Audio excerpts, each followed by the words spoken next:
Among the talent that you work with over your careers, some probably stick out. How about Barbra Streisand? Would you tell us How about about working with Barbra Barbra Streisand?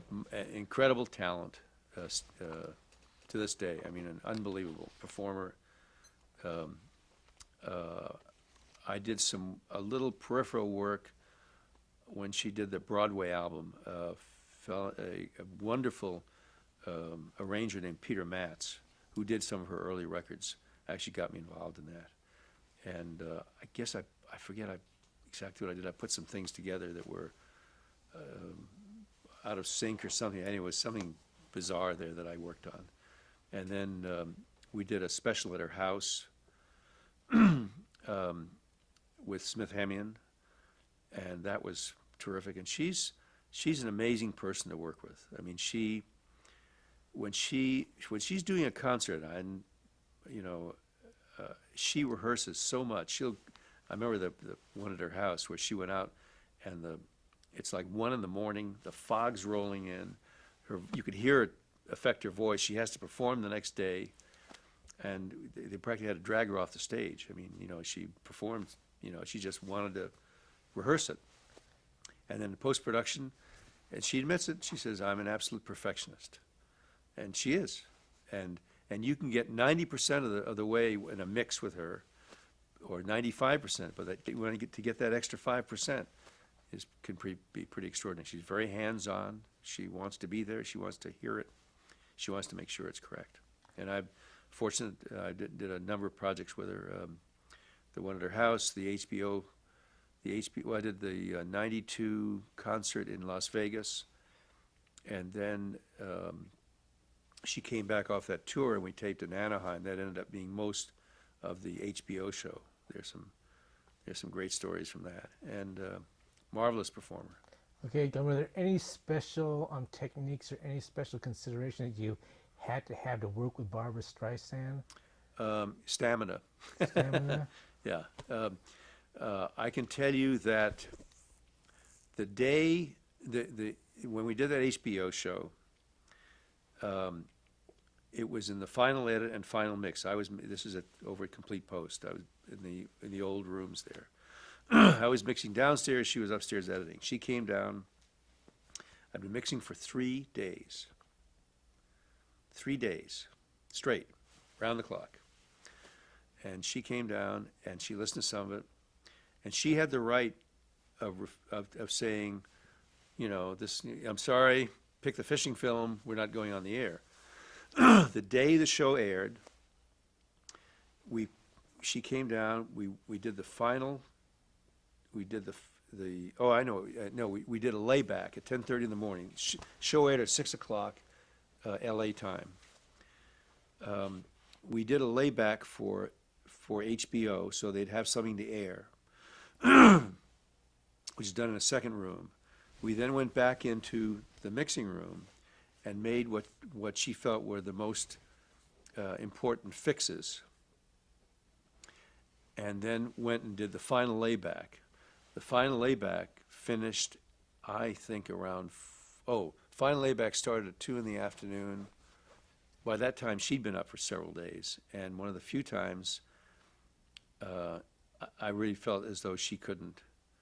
You know, after you've been up for so long, at some point you have to say, I'm sorry, I have to get some rest. So I said, you know, you're not going to believe me, but this is going to sound a little better on the air than you think you're hearing it now. I think she said, you're right, I don't believe you. And she went home, and I finished the final layback. But she did call up the next day and said, I don't know what you did, but it sounded okay.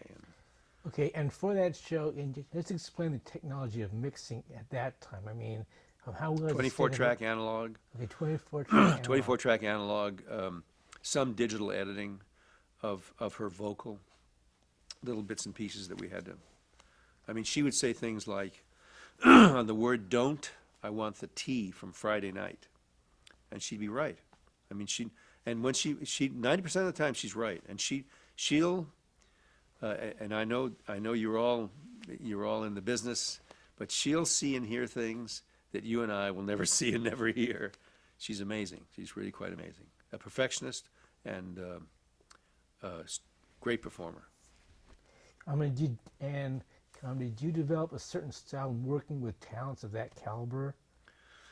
You just do, you just do you do the best you can. I mean, you try and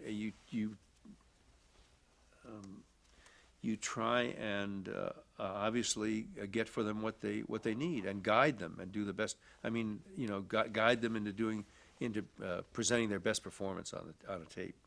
Right. I often say, however, when you're talking about dealing with talent and producers in general, that the first two things that I do are juggling and tap dancing, and the third thing I do is mixing. Oh, okay. Okay, so tell us about some of your live theater work that you did in the 1980s and 1990s. Well, you mean live television theater? Right. I got a call to do a teleplay for ABC that was going to be produced in Toronto, and it was called The Execution of Raymond Graham.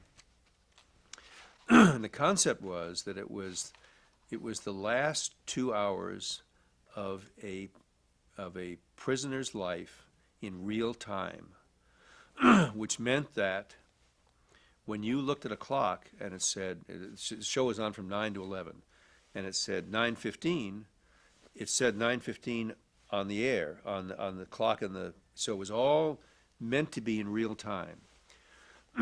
About 20 minutes of the show, it had a very fine actor named Jeff Fahey in it, and Morgan Freeman, and some really good, and it was directed by Daniel Petrie Jr., I think, and just wonderful concept. It was done in a studio in Toronto. About 20 minutes of the show was pre-taped, mostly exterior walks, things like that. The studio, I had great boom people up there because it was mostly boomed. And they do things like when you're doing things in cells, they do breakaway walls and all, because it was live. We did live Foley. We did, there was very little music. I think there were a couple of tracks to roll in, but there was some, they had a very crude scene switcher, so that when you switch a scene, the audio would switch with it. So most of that I had to do by hand. The play was, it had a good audience, but it didn't have a great audience. And the reason was that when people started to watch it, it was so realistic. At the end of the play, this person is executed by lethal injection. It looked so realistic that you thought it was real. I mean, that was if there was a problem with it, it was that. And but it was a very interesting time. It was a very challenging piece of business, especially because the technical facility was not perhaps what it could have been down here. But anyway, we did it up there. I then got a call a few years later from Judy Zahler over at Warner's, and she said, "Did you do the Execution of Raymond Graham?" I said, "Yes." She said, "Well, we're thinking about doing a live ER." And so we did. Okay, so that brings it into the 1990s now. That's correct. And not only did they do it, but they did it twice. We did one for the East Coast, one for the West Coast. And it was quite something. Now, there was an interesting story about that, and that is that NBC asked us to leave what they call handles on the production, which meant that there was sound and picture both as you counted down into it and after it, so they could do their own fade-ins and fade-outs. And there was a stage set up for the press to be at.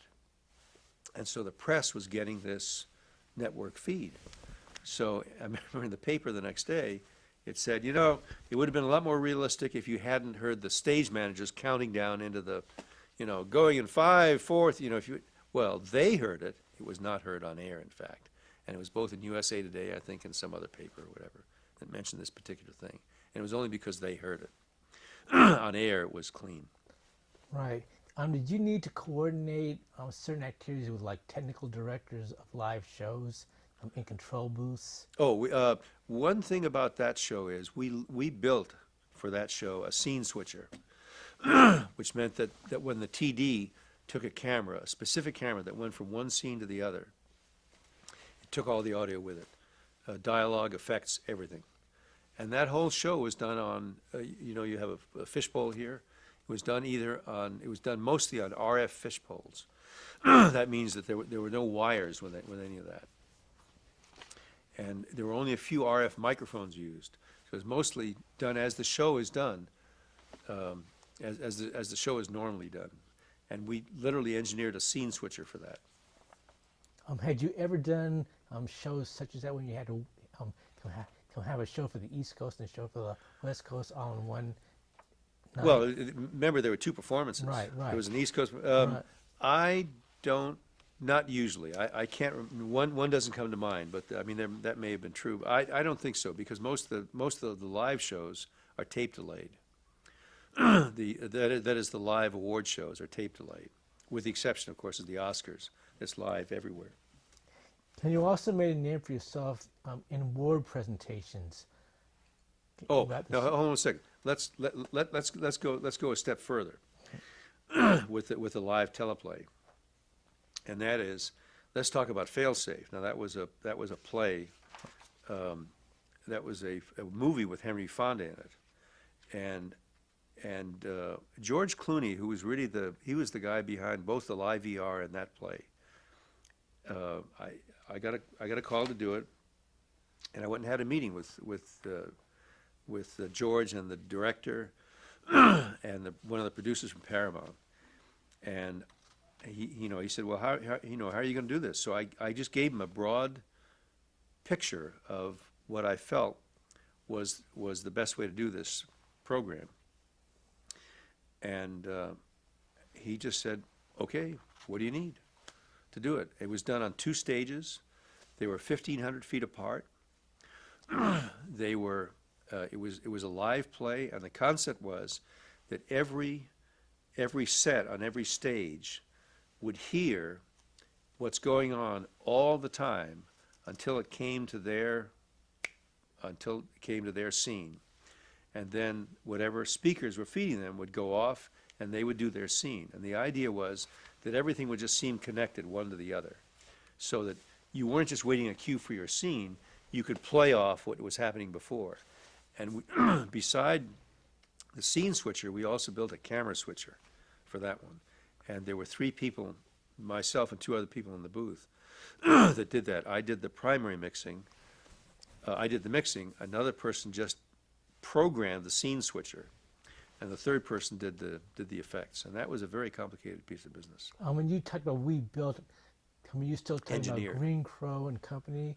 Some of the people, no, it wasn't Green Crow, but it was, it's some of the same people. All right. By that time, I think it was Unitel.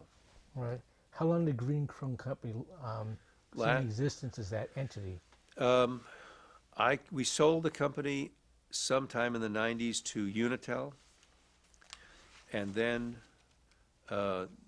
they basically operated the same trucks with the same people.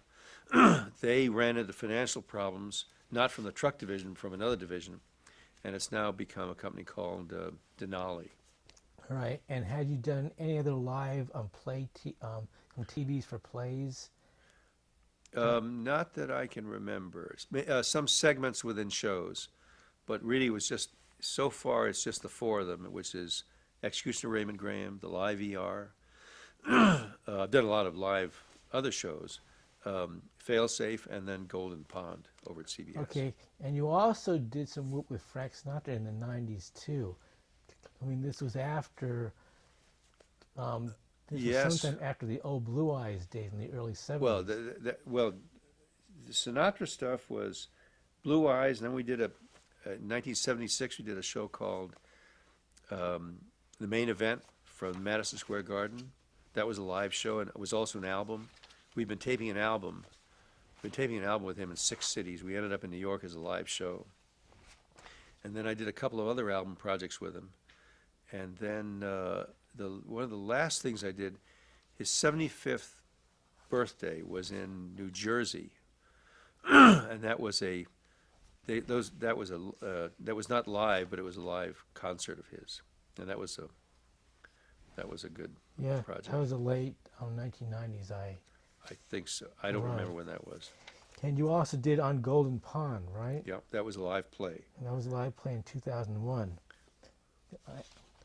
Okay, so you mentioned something about the technology that you used when you did the Barbra Streisand. And you said it was an analog 24. Can you say that was analog 24 track? That right, was for the Barbra? specifically the Right, that was specifically the HBO special right. done in, I want to say 96 or 97, something like that. Okay, now we're still in analog. Tom, did you start to notice, Tom, please tell me when you started to notice digital starting to take the stage, Well, so to for the speak. first, we always had some digital assist devices, digital sound effects devices, things like that. You know, certainly came in the 80s. Digital recorders started, I don't remember when they started, but they came in. The last projects that I did with her were all done digitally. We're now getting into digital audio consoles, and the big issue with those is obviously reliability. And I had a kind of a bad experience a few years ago when a digital console decided to stop on the air. So fortunately, it was a show that was a commercial show. So I had to get out and say, you better go to commercial because I have no further control of this program. That's not a happy thing to do, to have to do. In the last few years, they've become much more reliable. I've never had that experience. Now, when you're doing a live project, when you're doing a live show, you always have to have a plan B. I mean, a microphone can go out, an input can go out, lots of things can go wrong. But when you lose the whole show, that's a different story. So I shied away from that particular facility. But the newer consoles that are coming in are much more reliable. In 2002, I did the Salt Lake Olympics, and I did the opening and closing ceremonies, what they call the World Feed, and I ended up doing that on a digital console.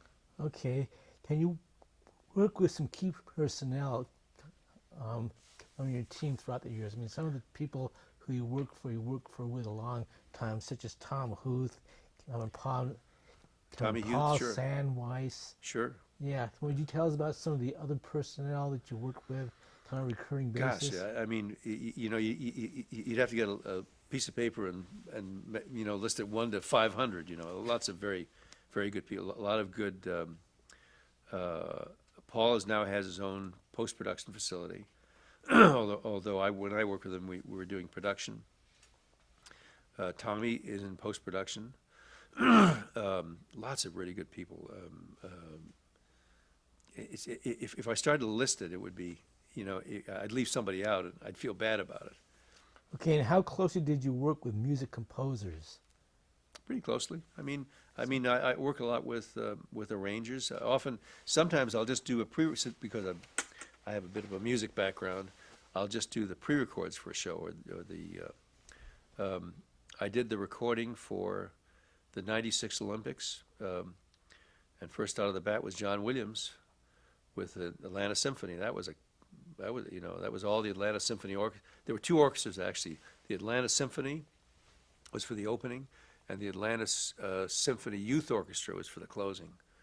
And so I've gotten to work with a number of different John Williams, Ian Fraser, Elliot Lawrence. I'm going to leave somebody out. I mean, Peter Matz through the years, Harold Wheeler, lots of different people, lots of Mark Waters, who did the music for the '96, lots of really good people. All right, good. Some of the craft in the old days was manipulating media, loading tapes, tweaking tape heads, using cleaning swabs and solvent, and scoping equipment. How has the loss of those procedures impacted your work environment? And how has it impacted the product? Well, the interesting thing about some of the digital equipment is you don't have to do those procedures anymore. The interesting thing about digital is it either works or it doesn't. So if it's not going to work, you have to have another unit, to back it up. So it's more, these days, it's more having a spare unit. The technique of using this equipment, of course, is ever changing. Okay, and they have huge hard drives now in use. How has the loss of downtime affected the environment and product? Is there time to reflect upon what has been done to give the ears a break? Let me go back. I'm sorry? To give the ears a break. Give my ears a break? Yeah, to give the ears a break because the loss of downtime, as I understand it. Here's the deal, as I understand it. Television is now, it used to be, what, 4, 5, 6 channels? Now it's what, 4, 5, 600 channels? So television productions, aside from the major perhaps award shows and major productions, is moving a lot quicker and on a lot lower budgets. So you have to move a lot faster. And that's what some of this equipment allows us. I mean, in terms in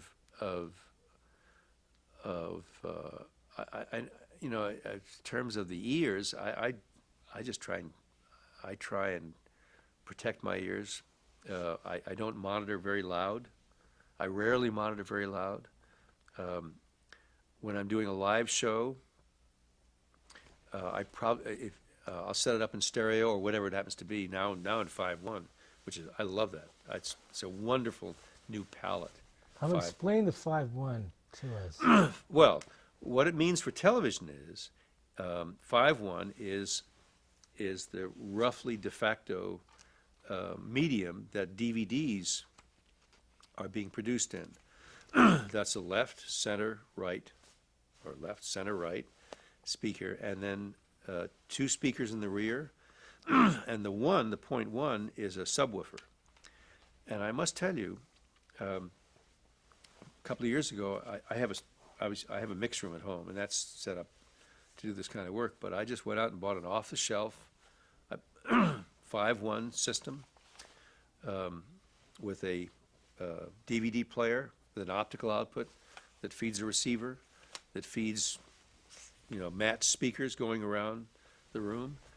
And when you go out and rent a DVD and play it through that system, and I have a 36-inch tube Sony set, it's marvelous. I mean, what's available to the consumer on just a plug-in basis for home theater is marvelous. Now, what does that mean for television? It means for television that you, as I've always felt, you really have to now compete with that. Because if people watch that, you have this competition between watching that and watching a television show. And if the quality of the television show isn't as good as the DVD, people are going to perhaps scratch their head. I mean, it still depends on content. I mean, a dull show, a boring show with the best technology still isn't going to get the viewers that a good show is. but the advances in technology are now available for television. I now sit at home and can watch a movie in 5.1 over the air, and it's very enjoyable. Okay, mixing boards can now remember every move a mixer makes for almost limitless takes. Does the availability of such storage make each pass less important because you can always go back, or does the ability to punch into record at the middle of a previous version mean that there is a loss of flow? It's actually a good point. That really relates to post-production. There are 2 issues here. Let me discuss the post-production thing first. I agree that what I like to do is, if I'm doing a show or even a segment of a show, I much prefer I find a better result if I sit and rehearse it, okay, and then maybe make 1 or 2 passes of the whole business, okay, as opposed to going along 5 or 10 seconds at a time and punching in, 5 or 10 seconds at a time and punching in. I think it has more of a flow to it, as you say. It's a better product. And Okay, but that automation is certainly a tremendous tool. It can be overused. It's like multi-track recorders. You know, you have to keep in mind what the end product is going to be like, because otherwise, if you keep postponing decisions, you lose sight of what that end product may be. I Right, don't know if that makes sense. right, and with all the advances in technology now, as we speak in 2004, does that mean that less time is spent adjusting balances and more time on playing with effects? No, what it means is, in production, what it means is, if you're doing an annual project, let's say the Kennedy Center Honors, which has an orchestra that we have to balance every year for about a half an hour or more, as they first start. Well, once you can put that in memory, it means that you can go back the next year and at least start where you left off. Even if the year's got to be the final judgment. What Bernstein said about Lincoln Center years ago. If it measures perfectly and it sounds bad, it's bad. So you have to constantly be able to listen to this final product and analyze if it's okay, and if it's okay, leave it alone, or B, is there some change that's necessary here? Right. Now, what kind of associations do you remember of concerning your craft and profession? Sorry? What kind of associations do you remember of concerning your craft associations? and professions? The Television Academy, the Audio Engineering Society. CAS? No, no. I actually have an award. No, it's mostly film people. I think I'll probably join this year. All right. Have you a favorite all-time show that you had mixed during your long career? No, I can't say. I can't point to one and say it's a favorite. Okay. Of all the many Emmy nominations and awards that you have won, have you won an Emmy for what you thought was your best work? Somebody from the Academy said this once. He said, sometimes we're not honored for our best work, and that's true. However, I've been very fortunate to have whatever nominations and Emmys and so forth. It's just a thrill to be nominated, and it's a real thrill to actually win the award. And that award, by the way, really reflects on the crew that did it, not just me. And do you enjoy mixing a show live, or do you prefer to post the show? Both. Okay, both. If it had to be pinned down, it'd be post. The other issue is, there's one other issue, and that is, I still enjoy what I do. I enjoy doing what I do. I've had the opportunity over the long period of time to move into managerial or executive or whatever you want to call it positions. Not for me. Okay. Okay, speaking about your craft, some people have learned their craft under you, and they credit you as really beginning the business of freelance audio engineers, and that your longevity is unequaled in the freelance TV production. Please tell us what has kept you at the top of your profession for such a long time. I would have no idea. I don't have a clue. I just show up. I get a call, I show up. I enjoy what I do. I don't know I just enjoy it. I do the best I can. If you'd like to have a list of some of the things where I've had problems, get a piece of paper and number it 1 to 100. Better get 2 pieces of paper. Okay. Let's stop tape there. Okay. And we'll just do a little bit of the next tape and then. Okay. Okay. Is there anything you'd like to add? No, I certainly, I think it's, I wonder sometimes how difficult it is for people to get started in this, in this field or these fields.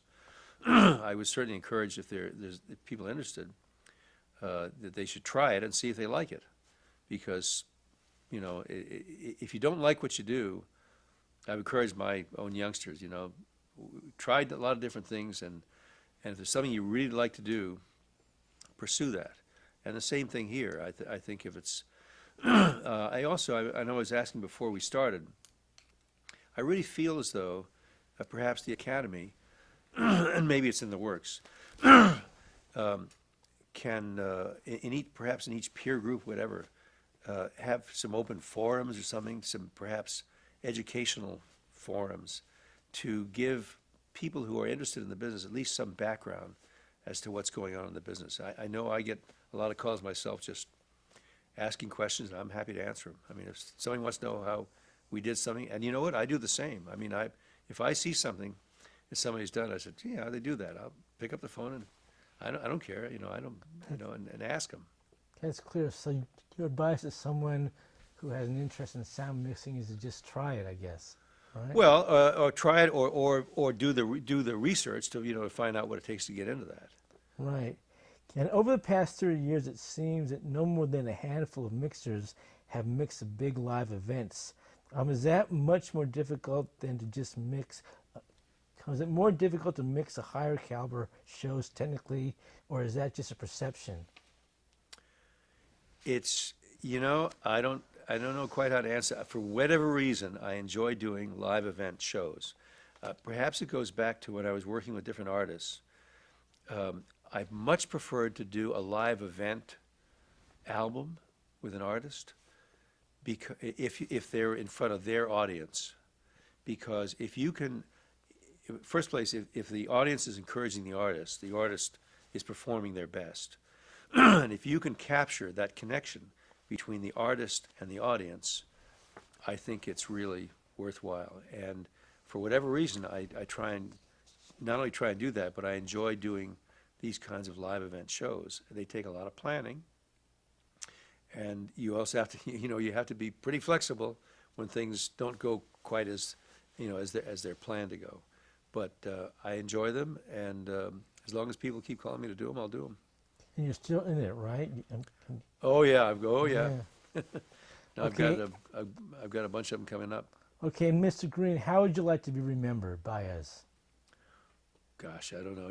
Somebody else have to figure that out. Somebody else have to figure that out. One other thing, I would